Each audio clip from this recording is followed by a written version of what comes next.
શ્રીમદ ભાગવતમાં શ્રી સુખદેવજી મહારાજ પરીક્ષિતને કહે, પરીક્ષિત કહે, મહારાજ આ કોણ હતા?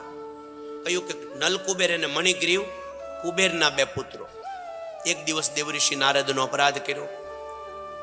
દેવાંગનાઓની સાથે સહસ્નાન, ઋષિનું આગમન જડ વૃત્તિથી ઋષિની મર્યાદા ન રાખી શક્યા. નારદ ઋષિએ શ્રાપ દીધો. કુબેરના પુત્ર છતાં પણ મર્યાદા ન રાખી. એક સંત સામા નીકળ્યા, એની મર્યાદા ન રાખી. અને તમે આ રીતે સહસ્નાન દેવાંગનાઓ સાથે કરતા રહ્યા. વસ્ત્રના ભાન વગર માટે શ્રાપ દઉં, તમે ભલે કુબેરના પુત્ર છો, છતાંય તમે બંને જડ બની જાશો. એટલે એ વૃક્ષની અંદર બંને સ્થિર બન્યા હતા. એમ બંને દેવઋષિ નારદનો શ્રાપ જોઈ અંદર પશ્ચાતાપ થયો, ડરવા લાગ્યા, ભય થયો.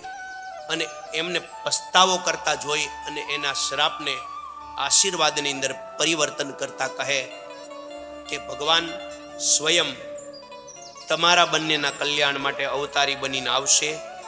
અને જ્યારે તમે જડ હશો એમાંથી તમારો ઉદ્ધાર ભગવાન શ્રી કૃષ્ણની દ્વારા થશે. જ્યારે તમારો ઉદ્ધાર થાય, તમારી સામે જે સ્વરૂપ હોય એને તમારે ભગવાન સમજવા માટે એ બંનેનો ભગવાન શ્રી કૃષ્ણએ ખાંડણિયાની લીલા દ્વારા ઉદ્ધાર કર્યો છે. એ બંને પ્રગટ થયા. ભગવાન શ્રી કૃષ્ણની અતિ અલૌકિક એમણે સ્તુતિ કરી છે. આ સ્તુતિનો અતિ અલૌકિક મહિમા છે.